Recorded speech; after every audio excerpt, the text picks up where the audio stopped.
आज जवळपास एक वर्षानंतर दिल्लीमध्ये आलेलो आहे। हेतू सर्वांना कल्पना आहे, तो जाहीर करूनच आलो होतो। आपल्या देशाच्या माननीय पंतप्रधानांना भेटण्यासाठीच आम्ही तिघही इथे आलो। सोबत आपल्या राज्याचे मुख्य सचिव देखील आहेत आणि भेट ही अधिकृत होती। येण्याचं कारण आपल्याला सर्वांना माहिती होतं। राज्याचे जे काही प्रमुख विषय आहेत त्या विषयाची सूचीसुद्धा माझ्या हातात आहे की कोणत्या विषयावरती कोणत्या विषयासाठी आम्ही त्यांना भेटलो। त्यांच्याबरोबर व्यवस्थित चर्चा झालेली आहे आणि सर्व विषय त्यांनी अत्यंत गांभीर्याने ऐकून घेतले। त्याबद्दल विस्तृत पत्रसुद्धा आम्ही दिलेली आहेत प्रत्येक विषयाची आणि त्यांच्याकडून आम्हाला अपेक्षा आहेत की राज्याचे जे विषय आम्ही त्यांच्याकडे मांडलेले आहेत त्यांनी स्वतः आम्हाला सांगितले की मी माहिती घेतो, नक्की माहिती घेतो आणि लक्ष घालतो। आम्हाला जे विषय आम्ही त्यांच्याकडे मांडलेले आहेत ते सकारात्मक पद्धतीने ते सोडवतील अशी अपेक्षा आहे, विश्वास आहे। आता हे विषय कोणते कोणते त्याची मी केवळ एक सूची वाचतो। अधिक माहिती पाहिजे असेल तर त्या विषयाची माझ्यासोबत माननीय उपमुख्यमंत्री महोदय आहेत, अशोकराव सुद्धा आहेत, मुख्य सचिव देखील आहेत। तर ही या विषयाची सूची मी आपल्याला सांगतो। एक तर सर्वांना कल्पना आहे की राज्यामध्ये जे संवेदनशील विषय आहेत त्याच्यामध्ये एक विषय नक्कीच मराठा आरक्षणाचा आहे, ज्याच्याबद्दल सर्वोच्च न्यायालयाने निकाल दिलेला आहे आणि त्याबद्दल आणखीन आपल्याला माहिती असेल तर अशोकराव सांगतीलच। तसाच दुसरा एक महत्त्वाचा विषय आहे तो इतर मागासवर्गीयांचं पंचायत राज संस्थेच्या निवडणुकीतील राजकीय आरक्षण, त्याहीबद्दल एक कोर्टाचा निर्णय लागलेला आहे। त्याहीबद्दल आम्ही सांगितलं कारण हा विषय संपूर्ण देशाचा होऊ शकतो, तर देशामध्ये हा विषय वाढू शकतो आणि हा देशपातळीवरचा विषय आहे। नंतरचा एक आहे तो मागासवर्गीयांचे बढतीमधील आरक्षण, हा एक विषय आहे। नंतर चौथा विषय जो आहे तो म्हणजे मेट्रो कार शेडसाठी कांजूर मार्ग येथील जागेची उपलब्धता, त्याच्याबद्दल एक चर्चा झालेली आहे। साहजिकच आहे जो विषय नेहमी चर्चेला जातो तो म्हणजे जीएसटीचं येणं, हे वेळेवर येणं, याच्यासाठी सुद्धा आम्ही त्यांना विनंती केलेली आहे। आणखीन एक जो महत्त्वाचा विषय आहे तो शेतकऱ्यांच्या आयुष्याशी निगडीत आहे, ते म्हणजे पीक कर्ज जसं असतं तसं पीक विमा। त्या विम्याबद्दल ज्या काही अटीतटी शर्ती आहेत, आपल्याला कल्पना असेल की महाराष्ट्रामध्ये बीड मॉडेल एक आम्ही केलेलं आहे, बीडचं मॉडेल। त्या अनुषंगाने त्याही सूचना आम्ही त्यांना सांगितल्यात की आपण तशा सूचना आपण यांना द्याव्या प्रशासनाला। नंतर राज्यामध्ये बल्क ड्रग पार्क त्या स्पर्धात्मक निविदेत मंजुरीसाठी हा एक विषय, त्याच्याबद्दल त्यांच्याशी बोललेलो आहे। महत्त्वाचा विषय जो मी किंवा आम्ही मुंबईमध्ये बोललेलो आहोत आणि तिथून सुद्धा त्यांना विनंती केली होती, ती आज प्रत्यक्ष भेटून केली। गेले काही वर्ष आपल्याला म्हणजे महाराष्ट्राला जो किनारपट्टीचा भाग आहे तिथे चक्रीवादळं ही येऊन आदळत आहेत। एक 8-15 दिवसापूर्वी सुद्धा एक वादळ आपल्याला जेमतेम स्पर्श करून गेलं आणि त्यांनीसुद्धा नुसतं स्पर्श केला तरी मोठा दणका दिलेला आहे। तर अशा वेळेला जी मदत असते त्या मदतीचे निकष हे आता जुने झालेले आहेत। NDRFचे जे असतात नॉर्म ते बदलणं हे गरजेचं आहे, कारण ती मदत ही अपुरी पडते। राज्य सरकारने गेल्याही वेळेला निकष बदलून जे निकष आहेत NDRFचे त्याच्यापेक्षा अधिक मदत गेल्याही वेळेला केली, याही वेळेला केली, पण हे निकष मुळामध्ये NDRFचे बदलले गेले पाहिजे। 9वा विषय जो आहे तो 14व्या वित्त आयोगातील थकीत निधी तो मिळण्यासाठी एक आहे शहरी स्थानिक संस्थांसाठी। तसंच 14व्या वित्त आयोगातील थकीत निधीची परफॉर्मन्स ग्रँटी हा बोललो तोच विषय आहे। आणि आणखीन एक महत्त्वाचा विषय जो प्रत्येकाचे एक दिवस असतात, पर्यावरण दिन असतो, आणखीन काही दिन असतो, तसं आपल्याला सर्वांना कल्पना आहे की एक मराठी भाषा दिन असतो। तो मराठी भाषा दिन आल्यानंतर मराठी भाषेला अभिजात भाषेचा दर्जा मिळाला पाहिजे अशी तेव्हा एक तिकडे चर्चा होते। तर तोही जो प्रश्न केंद्र सरकारच्या दरबारी प्रलंबित आहे त्याहीबद्दल आम्ही विनंती केलेली आहे की राज्य सरकारकडून बरीचशी माहिती दिली गेलेली आहे, आणखीन काही माहिती पाहिजे असेल तर तीही आम्ही देऊ, पण मराठी भाषेला अभिजात भाषेचा दर्जा देण्याबद्दल लवकरात लवकर आपण सूचना द्या। तर अशा सगळ्या विषयांवरती त्यांच्याशी विस्तृतपणाने चर्चा झालेली आहे आणि जसं मी म्हटलं की ह्या सर्व बाबतीमध्ये आम्ही पत्रसुद्धा दिलेली आहेत. त्यांनी सांगितलेलं आहे की मी याच्यात नक्की माहिती घेतो आणि लक्ष घालतो. तर आम्हाला आशा आहे, अपेक्षा आहे आणि विश्वास आहे की लवकरात लवकर त्यांच्याकडनं याच्या सर्व बाबतीत सकारात्मक निर्णय होतील.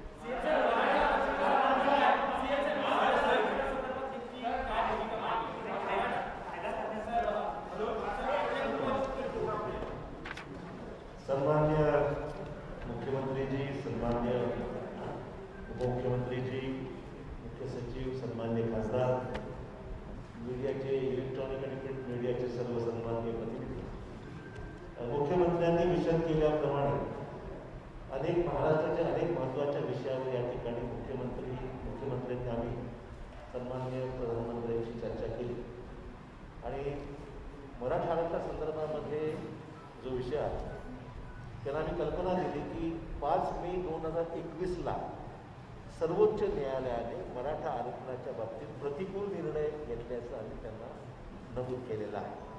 म्हणजे 5 मेला मराठा आरक्षणाला देण्यासंदर्भामध्ये एकतर सर्वोच्च न्यायालयाने असं म्हटलेलं आहे की 102वी घटना दुरुस्ती झाल्यानंतर SC-BCचे आरक्षण देण्याचा अधिकार हा राज्यांना आता राहिलेला नाही. म्हणजे कुठल्याही राज्यांना या जजमेंटनंतर त्यांनी सांगितलं आहे की या जजमेंट स्पष्ट नमूद केलं आहे की घटना दुरुस्ती झाल्यानंतर अधिकार हा कुठल्याही राज्यांना एखाद्या समाजाचा बॅकवर्डनेस ठरवण्याचा किंवा त्यांना आरक्षण देण्यासंदर्भात निर्णय आता राज्यांना घेता येणार नाही.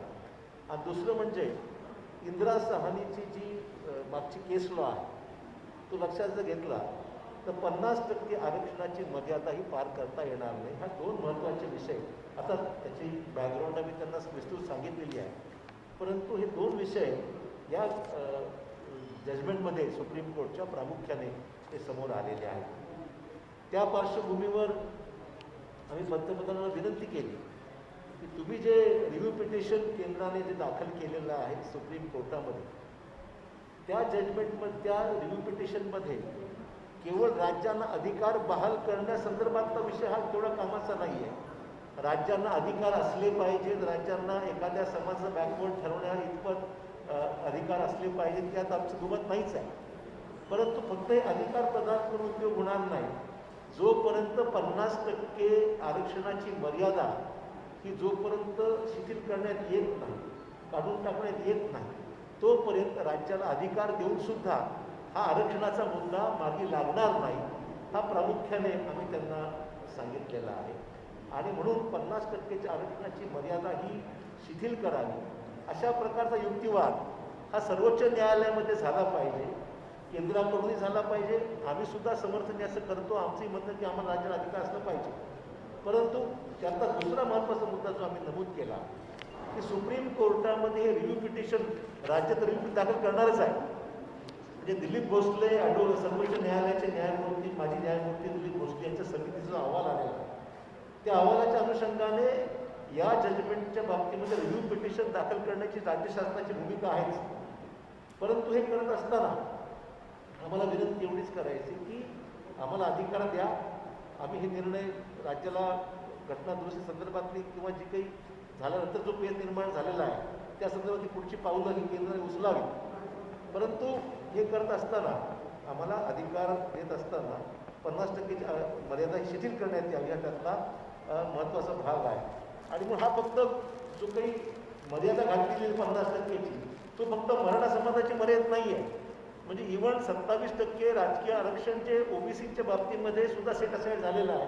तिथे सुद्धा तोच मुद्दा आहे की 50%ची मर्यादा क्रॉस केल्यामुळे आरक्षणाची पॉलिटिकल आरक्षण देता येत नाही, हा तिथे मुद्दा आहे. आणि त्याला सांगितलं हा मुद्दा फक्त मराठा समाजापुरती नाही आहे, OBCचा तोच मुद्दा आहे. आणि OBCचा मुद्दा तर संपूर्ण देशामध्ये आता हा प्रश्न निर्माण झालेला आहे. त्यामुळे OBCचा विषय असो, मराठा समाजाचा विषय असो, तुमचं रिव्ह्यू पिटिशन हे जोपर्यंत घटना दुरुस्ती होत नाही, म्हणजे ज्या पद्धतीने केंद्र सरकारकडे अधिकारात आलेले आपोआप या जजमेंटमुळे जे अधिकार आलेले आहेत, जोपर्यंत हे निर्णय जो सुप्रीम कोर्टाने दिलेला आहे तो सेट असाईड होत नाही, तोपर्यंत सर्व अधिकार केंद्राकडेच आहे. आणि म्हणून आमची मागणी आहे की तुमच्याकडे आज अधिकार आले असताना तुम्ही हा निर्णय घ्या, जेणेकरून मराठा समाजाला तुम्ही न्याय देऊ शकाल त्यासाठी आवश्यक असलेली जी कायदेशीर ती काय प्रक्रिया आहे, मग ती घटना दुरुस्ती करायची, जसं EWSमध्ये आपण घटना दुरुस्ती केली किंवा मग घटना दुरुस्ती करायची बाब असो किंवा बाकी ज्या काही कायदेशीर मार्ग असतील त्या बाबतीमध्ये मराठा समाज असो किंवा OBCच्या बाबतीमध्ये दोघांच्या बाबतीमध्ये तुम्ही सकारात्मक भूमिका घ्या आणि त्यातून तुमच्याकडे आलेला अधिकार जो आज आहे सुप्रीम कोर्ट जजमेंटमुळे त्यात आपली मदत राज्याला व्हावी अशा प्रकारची आमची मागणी आहे. आम्हाला अधिकार मिळणं आम्हाला आनंद होईल, परंतु आम्हाला देत असताना मात्र इतर ज्या अटी आहेत त्यासुद्धा शिथिल झाल्या तर उपयोग होईल, वरनं उपयोग होणार नाही हा त्यातला महत्त्वाचा मुद्दा आहे. आणि तुमच्याकडे जो पण अधिकार आहे तोपर्यंत हा विषय जनमानसामध्ये प्रक्षोभ वाढत चाललेला आहे सगळ्या प्रश्नामुळे आणि त्यामुळे हा प्रक्षोभ वाढू नये या दृष्टिकोनातून समाजाला न्याय दिला पाहिजे. मराठा आरक्षणाच्या बाबतीमध्ये महाविकास आघाडीने सकारात्मक भूमिका पावलं उचललेली आहेत. आम्ही सर्वांनी मिळून सभागृहामध्ये बिनशर्त पाठिंबा या मुद्द्याला आम्ही दिलेलाच आहे. या पार्श्वभूमीवर केंद्र सरकारने सकारात्मक भूमिका घ्यावी, हा प्रश्न मार्गी लावावा अशा प्रकारची विनंती आम्ही केंद्राला, जोपर्यंत त्यांच्याकडे अधिकार आहेत सुप्रीम कोर्ट निर्णयामुळे तोपर्यंत आपण हा निर्णय घ्यावा. त्या दिवशी अधिकार आमच्याकडे आम्ही पुढची प्रक्रिया पार पाडू.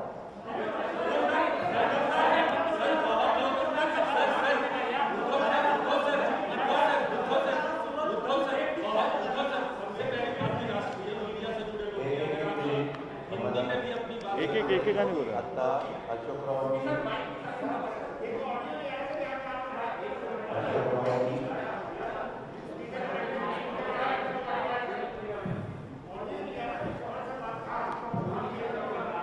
आता मुख्यमंत्र्यांनी एकूण जे 12 मुद्दे सांगितले ते आम्ही मुख्यमंत्र्यांच्या नेतृत्वाखाली प्राईम मिनिस्टर साहेबांना भेटलो. त्यामध्ये 12 मुद्द्यामध्ये आम्हाला 11ला वेळ दिली होती. जवळपास 12:30पर्यंत 1.5 तास त्या विषयाच्या संदर्भामध्ये चर्चा झाली. मराठा आरक्षणाच्या बद्दल आत्ताच थोडक्यामध्ये अशोकराव चव्हाण साहेबांनी सांगितलं. दुसरा मुद्दा होता तो OBCंना, इतर मागासवर्गीयांना पंचायत राज्य संस्थेतील निवडणुकीतलं राजकीय आरक्षण होतं ते काढून टाकलं गेलं, त्याला स्थगिती दिली स्थानिक स्वराज्य संस्थांमधल्या. त्याच्यामुळं ग्रामपंचायत, पंचायत समिती, जिल्हा परिषद, नगरपालिका, महानगरपालिका ह्याच्यामध्ये 56,000 जागांच्यावर ह्याचा परिणाम झालेला आहे. आम्ही पंतप्रधानांना सांगितलं की भारत सरकारने 2011मध्ये ACCC केलं आहे, त्याची माहिती राज्य सरकारला मिळाली तर त्या आरक्षणाचा अभ्यास करून अहवाल करता येईल आणि ह्याच्यामध्ये निकालपत्रात SC, ST, OBC यांच्या एकत्रित आरक्षणाची मर्यादा 50% निश्चित केलेली आहे. त्यामुळे SC, ST बहुल जिल्ह्यामध्ये OBC प्रवर्गाला 27% कमी किंवा एखाद्या परिस्थितीत आरक्षणच मिळणार नाही, तर SC, ST, OBC यांच्या एकत्रित आरक्षणाची मर्यादित 50%ची तरतूद शिथिल करण्याच्या बद्दलची मागणी मुख्यमंत्री महोदयांनी आज तिथं केली. आणि SC, ST याचं आरक्षण घटनात्मक कॉन्स्टिट्यूशनल आहे तर OBCचं आरक्षण वैधानिक आहे. त्यामुळं आपणास विनंती आहे की SC, ST आणि OBC आरक्षण कॉन्स्टिट्यूशनल करण्यासाठी घटनेमध्ये दुरुस्त करावी आणि हा प्रश्न कायमस्वरूपी सोडवण्यासाठी 2021च्या जनगणनेमध्ये देखील OBCची जनगणना करावी. हा एक महत्त्वाचा मुद्दा त्याच्यामध्ये होता. मागासवर्गीय पदोन्नतीच्या आरक्षणाच्या बद्दल सुप्रीम कोर्टाने आणि मुंबई हायकोर्टाने त्याच्याबद्दल आत्ता तिथं मॅटर चालू आहे, त्यांनी काही निकाल दिलेले आहेत. त्याच्यामुळं हा प्रश्न फक्त महाराष्ट्राचा नाही तर इतर अनेक राज्यांचा आहे. यासाठी संपूर्ण देशासाठी एकसारखं सर्वकष धोरण अवलंबण्यात यावं. या संदर्भात प्रलंबित याचिका लवकरात लवकर निकाली निघण्यासाठी केंद्र शासनाने सर्वोच्च न्यायालयाला विनंती करावी. मेट्रो कार शेडच्या संदर्भात आत्ताच मुख्यमंत्री महोदयांनी सांगितलं, राज्यांना GST काउन्सिलमध्ये पण अनेकदा आम्ही हा मुद्दा उपस्थित केला. मुख्यमंत्री महोदयांनी पत्र व्यवहार पण केलेला आहे. तरी देखील महाराष्ट्राला 24,306 कोटी रुपये GST भरपाईपोटी मिळणे बाकी आहे. ते कोविडचं अभूतपूर्व संकट संपूर्ण देशावर आहे, सगळ्या राज्यांच्यावर आर्थिक दिलासा देण्याकरता हे पैसे जर लवकरात लवकर मिळाले तर त्याचा निश्चितपणे सर्व राज्यांना उपयोग होणार आहे. महाराष्ट्राची रक्कम 24,306 कोटी आहे. पीक विम्याच्याबद्दल सातत्याने बीड मॉडेल आपल्या राज्यामध्ये जे गेल्या वर्षी राबवलं गेलं ते खूप लोकप्रिय झालं आणि मुख्यमंत्र्यांनी आमच्या कृषी मंत्र्यांनी सगळ्यांनी मागणी केलेली की बीड मॉडेल फक्त बीडपुरतं मर्यादित न ठेवता ते सगळ्या राज्यातल्या सर्व जिल्ह्यांना लागू करावं आणि आत्ता फक्त केंद्र सरकारने ते बीडपुरतं लागू केलेलं आहे. तर तो प्रस्ताव आम्ही कृषी मंत्रालयामध्ये दिलेला आहे. तर त्याच्यामध्ये हे मॉडेल जर आपण केलं तर त्याचा खूप चांगल्या प्रकारचा परिणाम होणार आहे. शेतकरी पण समाधानी होणार आहे. बल्क ड्रग पार्क स्पर्धात्मक निविदेच्यासाठी आपण दिघी बंदराजवळ MIDCनं 250 एकर जागा निश्चित करून ठेवलेली आहे. ते बल्क ड्रग पार्क लवकरात लवकर महाराष्ट्रासाठी मंजूर करावं. 1000 कोटी रुपयाचं अर्थसहाय्य देखील त्याकरता द्यावं. हा पार्क सुरू झाला तर औषध निर्मितीस मोठं प्रोत्साहन मिळणार आहे आणि राज्य सरकारने हे बल्क ड्रग पार्कसाठी काही प्रोत्साहन देखील जाहीर केलेले आहेत. त्याच्यात केंद्राची पण सहकार्य जर राहिलं तर आणखीन ते चांगलं होईल. नैसर्गिक आपत्ती जे NDRF आणि SDRF ह्या जे निकष 2015 साली केले त्याच्यानंतर महाराष्ट्रात नैसर्गिक चक्रीवादळ आलं, निसर्ग चक्रीवादळ आलं, दुसरं तोक्ते चक्रीवादळ आलं. त्यामध्ये मुख्यमंत्र्यांनी NDRF आणि SDRFच्या पेक्षा 3.5 पट जास्त शेतकऱ्यांना देण्याचा निर्णय घेतला आणि गव्हर्नमेंट ऑफ इंडियाचे नॉर्म बाजूला ठेवून अधिकची रक्कम महाराष्ट्र सरकारने त्याच्यामध्ये घातली. तर मुख्यमंत्र्यांनी आज त्यांना सांगितलं की 2015चे नॉर्म्स आता आपण 2021मध्ये आहोत तर ते आता तुम्ही बदला. ते बदलण्याची नितांत गरज आहे आणि केंद्राने याचा विचार करून त्याच्यामध्ये मार्ग काढावा. तसंच गेल्या 5 वर्षामध्ये महाराष्ट्रामध्ये 4 वेळेला चक्रीवादळं आली आणि चक्रीवादळं वारंवार येत असल्यामुळं सिंधुदुर्ग, रत्नागिरी, रायगड, ठाणे, पालघर, मुंबई हा जो काही समुद्र किनारा आहे ह्या समुद्र किनाऱ्याला काही गोष्टी अशा केल्या पाहिजेत की ज्या परमनंट झाल्या पाहिजेत. मुख्यमंत्र्यांनी त्याच्याबद्दलची बैठक घेतली आणि त्याच्यात अंडरग्राऊंड केबल, विद्युत वाहिनी ते टाकायला सांगितल्यात. स्थलांतरित नागरिकांना निवारे उभारणे, पक्के निवारे उभारायचे, किनारा संरक्षण भिंत बांधणे या पायाभूत सुविधा द्यायची गरज आहे. त्याला 5000 कोटी रुपये लागतात. आमचं म्हणणं की प्रत्येक वेळेस NDRF SDRFचे पैसे आणि काही राज्य सरकारचे पैसे हे कायमचं दुखणं दूर करण्याच्या करता गेले अनेक वर्षाचा अनुभव लक्षात घेऊन काय केलं पाहिजे त्याचा अतिशय चांगल्या प्रकारचा आराखडा आम्ही तयार केलेला आहे आणि तशा प्रकारच्या सूचना पण केंद्राकडनं आलेल्या होत्या. तर त्याला 5000 कोटी रुपयाची मदत ही द्यावी. तसंच 14व्या वित्त आयोगातील थकीत निधी मिळण्याच्या करता जो शहरी भागाकरता असतो त्याच्यामध्ये 2018-19 आणि 19-20 परफॉर्मन्स ग्रँट कामगिरी अनुदान त्याला म्हणतात त्याच्याबद्दलचं संपूर्ण महाराष्ट्राला 14व्या वित्त आयोगातील थकीत निधी शहरी स्थानिकच्या करताचा आहे. तो 1444 कोटी 84 लाख रुपये अनुदान तातडीनं मंजूर करावं. आपण तशा वित्त मंत्रालयाला सूचना द्याव्या असं मुख्यमंत्री महोदयांनी आणि हे केंद्र शासनाच्या गृहनिर्माण आणि शहरी व्यवहार मंत्रालयाकडे सगळ्या प्रस्ताव आमचे आलेले आहेत. युटिलायझेशन सर्टिफिकेट पण आम्ही भारत सरकारकडे पाठवलेला आहे. तो एक मुद्दा होता. त्याच्यानंतर 14व्या वित्त आयोगातील थकीत निधी मिळण्याबाबत हे पंचायत राजचं मगाशी सांगितलं ते शहराचं हे ग्रामीणचं याच्याकरता केंद्रीय ग्रामविकास मंत्रालयाने महाराष्ट्रास 2016-17ला 294 कोटी 84 लाख त्यांची शिफारस केली. असं 17-18ची 333 कोटी 66 लाख, 2018-19 378 कोटी 91 लाख, 2019-20 साठी 496 कोटी 15 लाख हे अद्याप वित्त विभागाकडे प्रलंबित आहे. आम्ही विनंती मुख्यमंत्र्यांनी महाराष्ट्राच्या वतीनं केली की 1208 कोटी 72 लाख रुपये थकीत निधी तातडीनं मंजूर करावा आणि तशा प्रकारच्या सूचना प्राईम मिनिस्टर साहेबांनी वित्त विभागाला द्याव्या भारत सरकारच्या.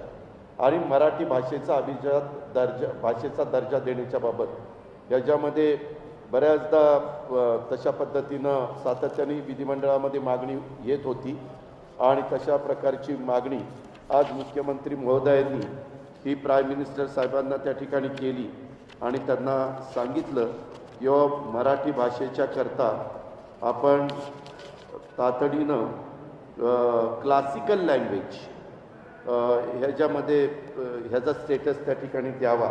आणि तसंच 12वा विषय मुख्यमंत्र्यांनी त्यांना सांगितलं, राज्यपाल नियुक्त 12 जागा, रीतसर गव्हर्मेंट पूर्ण बहुमतात आहे, जो काही ठराव कॅबिनेटला करावा लागतो तो केला. आम्ही राज्यपाल महोदयांना भेटलो. आता एका व्यक्तीने PIL मुंबई हायकोर्टामध्ये दाखल केलेली आहे. आमच्या माहितीप्रमाणे त्याच्याकरता ॲफिडेव्हिट करून द्यायला सांगितलेलं आहे. तर या 12 जागा जवळपास आता 8 महिने झाले. तर त्याच्याबद्दलच्या सूचना प्राईम मिनिस्टरनी साहेबांनी गव्हर्नर साहेबांना कराव्यात की बाबा हे रितसर त्यांचा प्रस्ताव आहे, बहुमत आहे त्या सरकारला आणि कॅबिनेटनी ठराव केलेला आहे. नियमावलीमध्ये जशा प्रकारचे व्यक्ती निवडताना गोष्टी असाव्या लागतात त्या सगळ्याचा अंतर्भाव त्याच्यामध्ये केलेला आहे. तर तोही मुद्दा आता ते 12 नामनियुक्त सदस्य विधान परिषदेचे करावेत असे 12 मुद्दे पंतप्रधानांना मुख्यमंत्र्यांनी आणि आम्ही सगळ्यांनी सांगितले.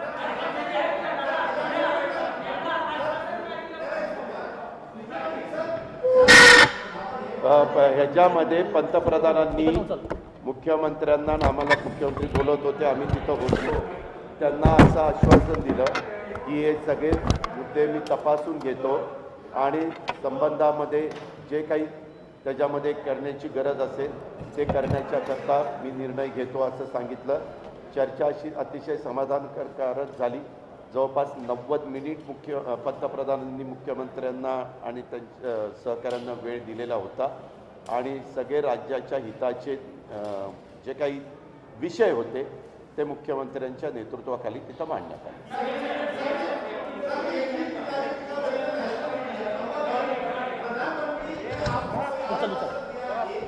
एक मिनिट मगाशी अशोक त्यावेळेला हे सगळं माझ्यासमोर होतं.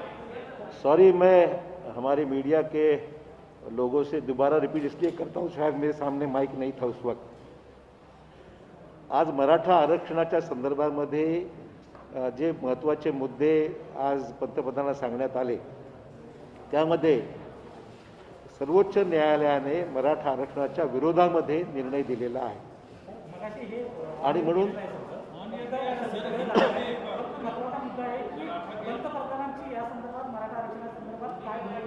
त्या पंतप्रधानांना आम्ही विनंती केली की आपण कायदेशीर प्रक्रिया पूर्ण करून एकतर जोपर्यंत अधिकार सर्वोच्च न्यायालयाच्या निर्णयामुळे तुमच्याकडे आलेले आहेत ते अधिकार लक्षात घेऊन मराठा समाजाचा आरक्षणाचा मुद्दा विविध कायदेशीर प्रक्रिया पूर्ण करून तो आता अधिकार केंद्राकडे आहे, तुम्ही ते पार पाडावी आणि मराठा समाजाला आरक्षण देण्यासंदर्भात पावलं उचलावी अशा प्रकारची विनंती आम्ही त्यांना केलेली आहे.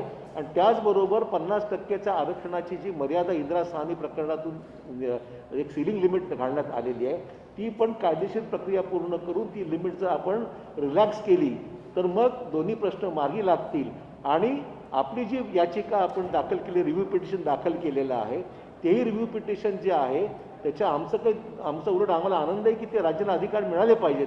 पण नुसत्या राज्याला अधिकारातून फायद्याचं नाही आहे की जोपर्यंत 50%ची जी मर्यादा आहे या लिमिटची आहे ती जोपर्यंत शिथिल होत नाही तोपर्यंत राज्याला नुसत्या अधिकारातून फायद्याचं नाही आहे असं आम्ही त्यांना विनंती केली. पंतप्रधानांनी याच्या बाबतीमध्ये मी निश्चित माहिती घेईन आणि पुढील कारवाई करीन अशा प्रकारे त्यांनी या ठिकाणी सूचित केलेलं आहे.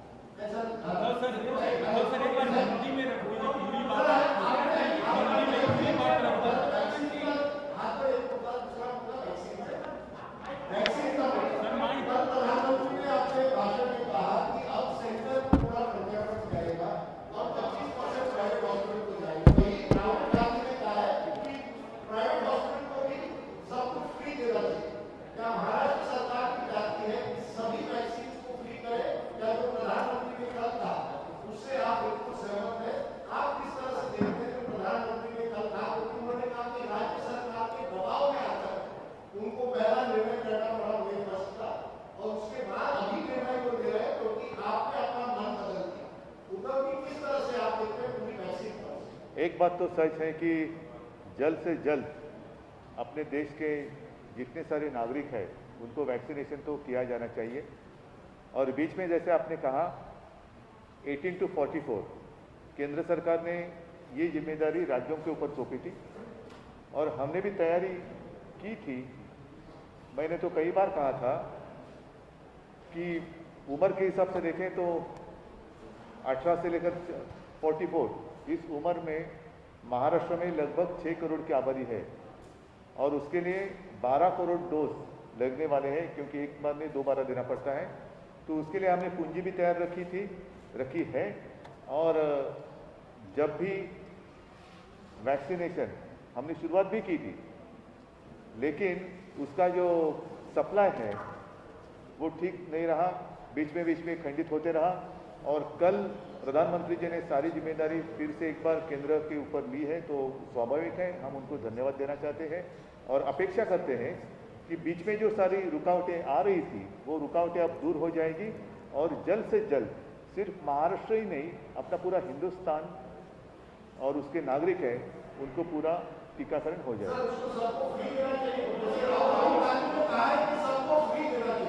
नहीं, सबको फ्री मिलना चाहिए तो उनका अधिकार और ज़रूरत। आज अगर कोविड से बाहर निकलना है तो तुरंत वैक्सीनेशन की ज़रूरत है।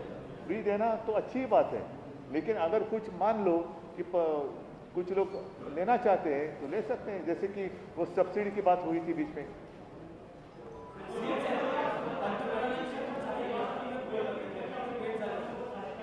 क्या म्हणाले? आमची व्यक्तिगतच भेट झाली ना। नाही, एक महत्त्वाचा मुद्दा असा आहे की आम्ही तिघही समाधानी आहोत, कारण आजच्या आमच्या भेटीमध्ये कुठेही राजकीय अभिनिवेश नव्हता।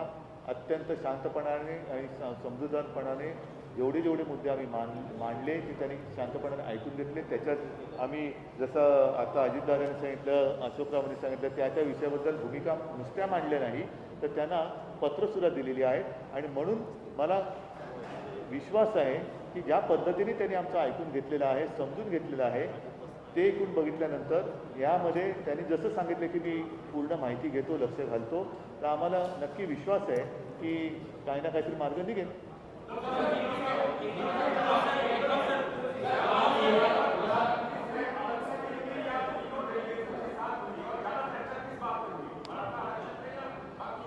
नहीं, सारे मुद्दों पर ज़्यादा और कम ऐसी कोई बात नहीं, विषय के अनुसार चर्चा हुई है, तो ऐसे नहीं कहा जा सकता कि इस विषय पर ज़्यादा बात हुई है, इस विषय पर छोटी बात हुई।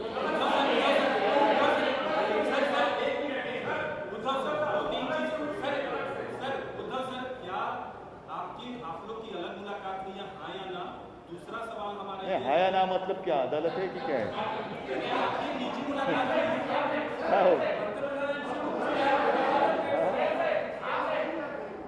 नहीं, हाँ या ना का मतलब क्या अदालत में खड़ा थोड़ी हो। सुनो, ऐसा है कि ये बात कभी मैंने छुपाई नहीं और छुपाने की आवश्यकता नहीं। आज राजनीतिक रूप में देखें तो हम उनके साथ नहीं है, लेकिन इसका मतलब ये नहीं कि हमारा रिश्ता टूट गया है। मैंने कल भी बात कही थी, मेरे एक साक्षात्कार में शायद लोकसत्ता ने लिया था तब, तो इसमें कोई गलत बात नहीं है कि मैं अगर मिलूँ, मैं कोई नवाज शरीफ से नहीं मिलने गया था, तो ऐसे अगर उनको कुछ मिले, मैं एक व्यक्तिगत रूप में मिलूँ, अगर मैं मिल भी लूँ, आज भी अभी मेरे साथी हैं उनको कहूँगा कि मुझे दोबारा जाकर मिलना है, तो गलत बात क्या है उसमें?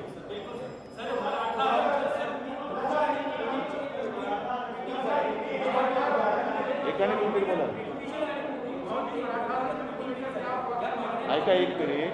आता याच्यामध्ये गेल्या वर्षभर त्यांचे काय वेळेला जसं आता ते वादळ आलं, मधल्या काळामध्ये मी सांगितलं त्यांचा फोन आला आणि त्यांनी सांगितलं की सरकार तुमचं कोविडच्या काळात चांगलं, हे व्यक्तिगतच बोलणं होतं। त्याचं आज सुद्धा आमची एक थोडा वेळ व्यक्तिगत भेट झाली, कसं काय चाललंय, मी त्यांना सांगितलं की या सगळ्या माझ्या सहकाऱ्यांच्या सोबत मी आलेलो आहे आणि राज्याचे प्रश्न आहेत। नाही, आता युती का तुटले 1.5 वर्षानंतर काय सांगायचं? ठीक आहे,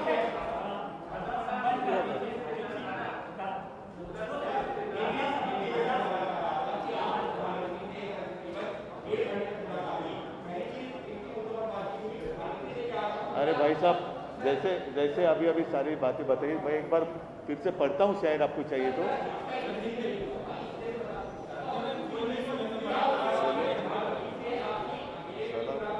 ठीक है, एक एक नहीं नहीं एक मिनट, मैं आपके लिए बरं ठीक आहे, मला वाटतं आपण रिपीट करतो. धन्यवाद.